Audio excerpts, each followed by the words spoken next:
Honda Hornet è un nome fortemente associato a Honda, proprio come era il Monster per Ducati. È sparita dai listini per 10 anni ed è stata un best seller della casa di Tokyo.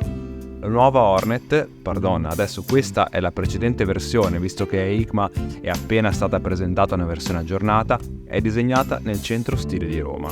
Parlando di tecnica, se prima abbiamo sempre avuto un motore 4 cilindri in linea, oggi la scelta ricade su un bicilindrico parallelo fronte marcia da 755 cm3 con manovellismo a 270 gradi, 92 cavalli e ben 75 Nm di coppia a 7250 giri. Il peso con il pieno è di 190 kg.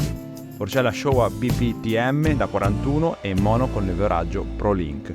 Throttle by wire 4 riding mode. Il prezzo? Circa 8.000 euro e 4 sono i colori disponibili. Buongiorno ragazzi, anzi quasi sempre ormai arriviamo a fare questi video di notte praticamente.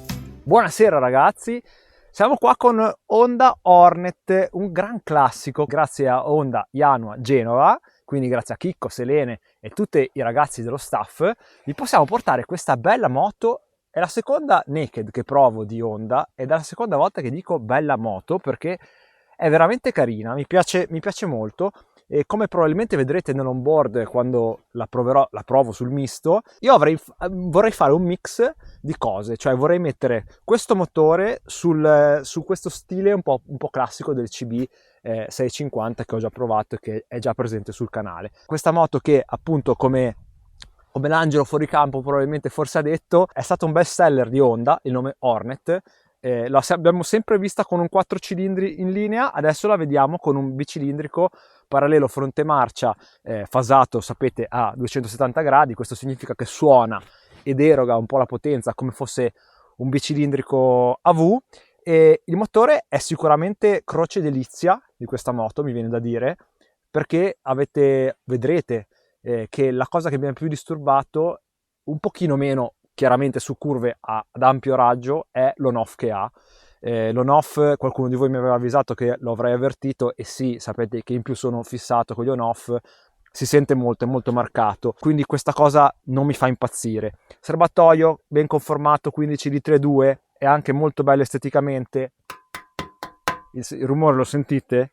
Metallico, bello, mi piace che sia così, non dà fastidio fra le gambe, la zona di calzata è molto stretta, una sella 795 mm bassissima, si tocca benissimo ma allo stesso tempo non ci si sente costretti in sella. Questo significa che se siete 1,70 come me, come potete vedere, non sono troppo piegate le gambe, quindi questo significa che non vi affatica troppo, e anche la posizione non siete troppo caricati, si tocca in terra veramente bene. Guardate come tocco, nonostante ora il cavalletto la moto sia completamente inclinata. 92 cavalli, 755 che vi ho detto che sembra che ne abbia quasi di più.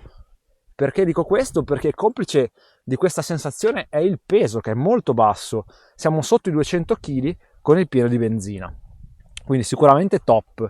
La sella, che può sembrarvi sportiva, in realtà ha una buona imbottitura, un buono schiumato, è abbastanza anche morbida. Reparto ciclistico, quindi sospensioni non sono regolabili neanche sulla versione 2025, quello che cambia è il faro che ha i LED divisi nella versione nuova, e la strumentazione che ha un 5 pollici diverso come già su tutta l'altra gamma. Anche questa è TFT, adesso poi ve la faccio un attimino vedere, ma è sempre la stessa. Se andate a vedere i miei video, è praticamente la stessa identica che ha anche, per dire, la Transalp, condivide anche il motore, è più o meno è la stessa. Quello che cambiano saranno le mappe user, che al 2025 dovrebbe averne 2, ma poco importa.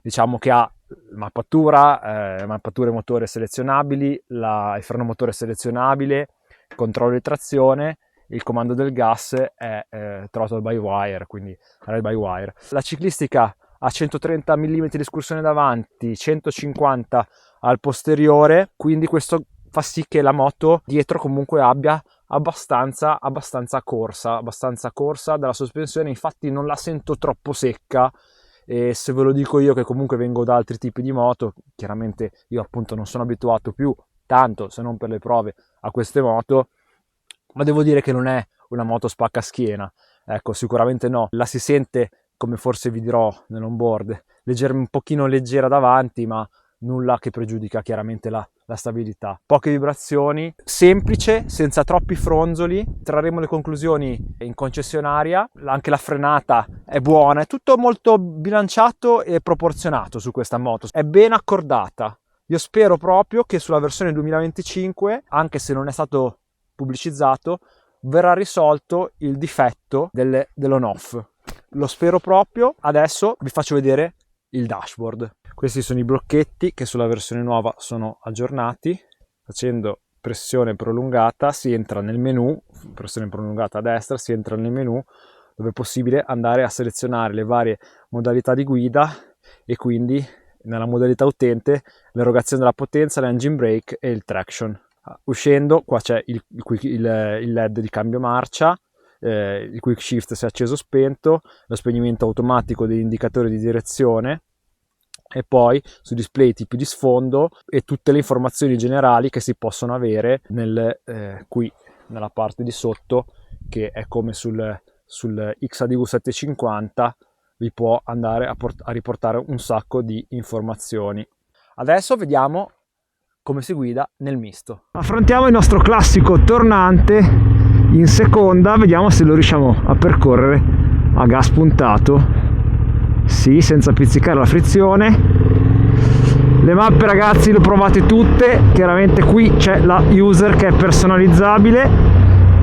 Ho cercato, perché vi sto dicendo questo? Perché ho cercato di un pochino di capire se trovavo la quadra a questo, che come sapete questa è una moto di alcuni, ma soprattutto di uno, mi riferisco a lui, non lo cito perché sennò poi, ragazzi, vi devo citare tutti e non vi conosco tutti. Ho cercato di ovviare al problema principale che ho ritrovato in questi giorni di utilizzo di questa bellina Hornet 750, che è soprattutto su marce basse un marcato on off, e sarò molto molto curioso di capire se questa cosa cambierà sulla versione 2025, perché sapete, quando comunque mettono mano pesantemente, perché comunque con la normativa Euro 5 Plus hanno messo mano veramente tanto piccolina, agile, maneggevole. Se mi state chiedendo se ci vorrebbe un pochino questo motore, secondo me sulla CB650, perché a me questo motore piace un sacco, fa tanta strada, 92 cavalli che si sentono tutti, e vi posso dire che sembrano anche più di quelli che sembrano anche di più, perché è veramente tanta presenza da parte di questo motore, molto copioso, bello. E vedete come faccio fatica a prendere il gas in mano, anche se comunque siamo in terza. Poi la moto fa molta strada e io la lascio in quarta per cercare di farla scorrere. Allora cerco di usare una marcia in più piuttosto.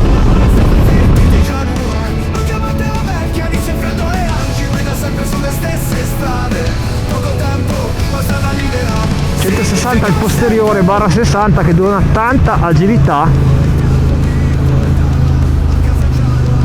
Gli asfalti iniziano ad essere freddi, ragazzi.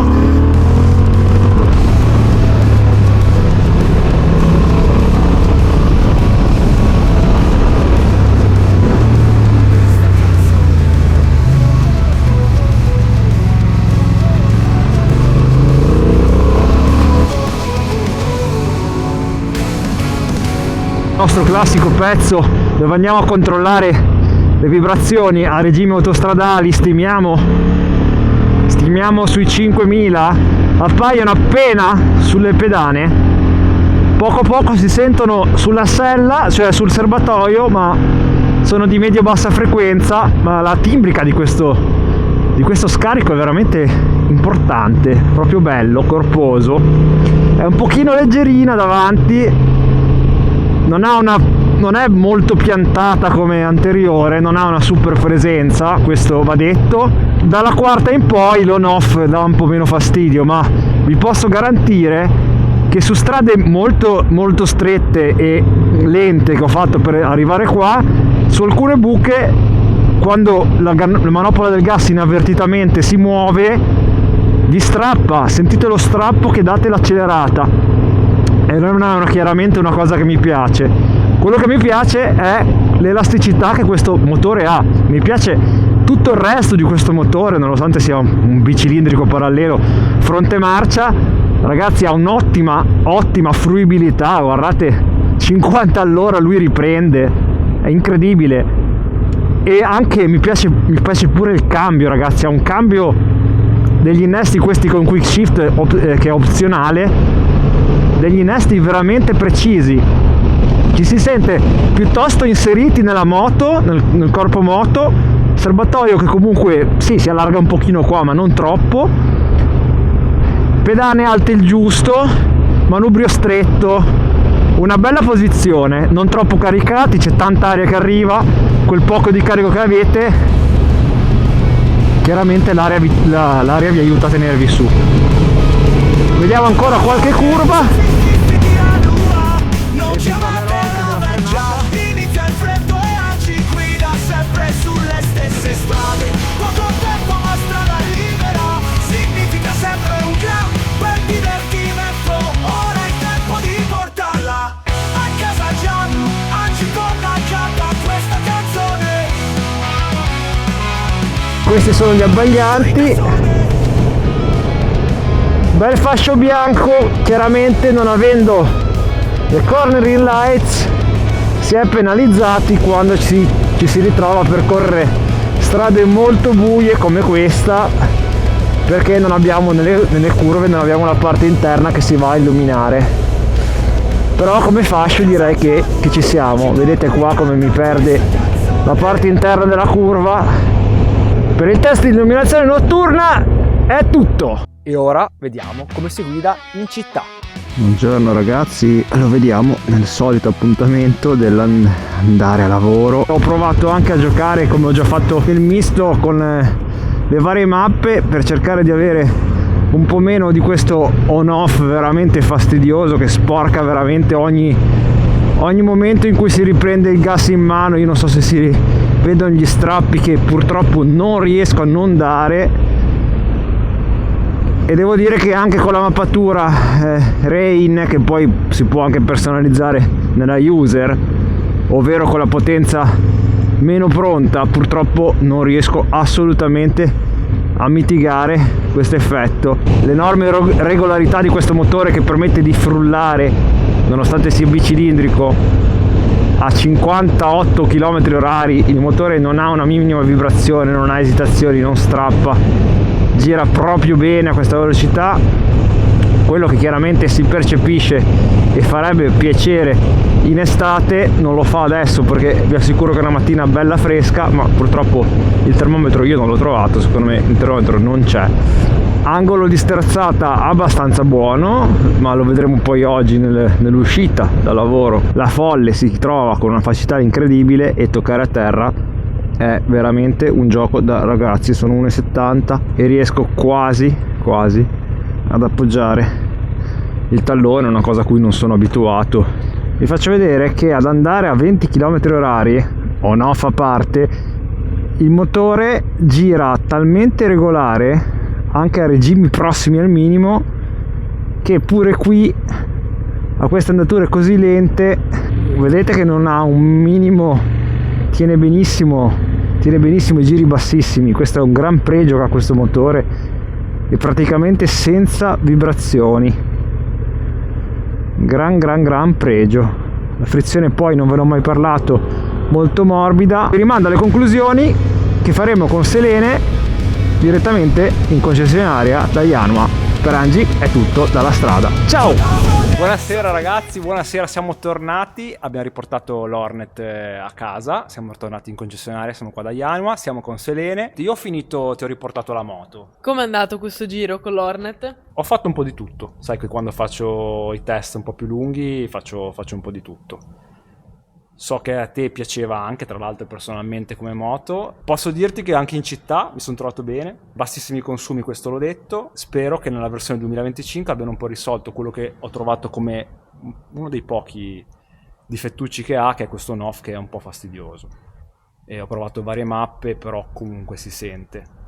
E lati positivi comunque parecchi. Quindi è una moto che consiglieresti anche a una ragazza come posso essere io, non troppo alta?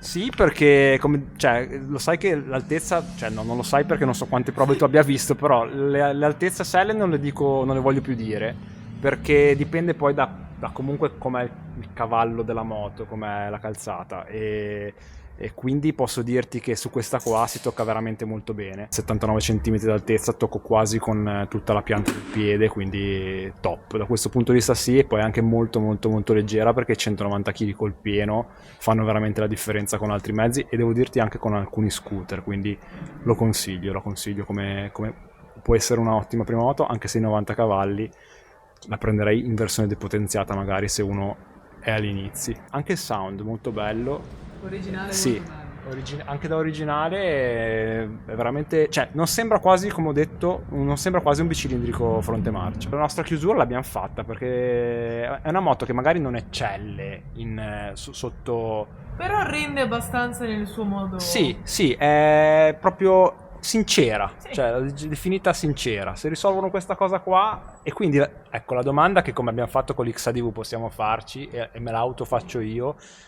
è se ha senso comprare ancora, non so se ce l'avete ancora di Ancora poche perché comunque è una moto che ha tanto mercato. Però 2024. differenze del 2025 non ce ne saranno secondo me No. tantissime.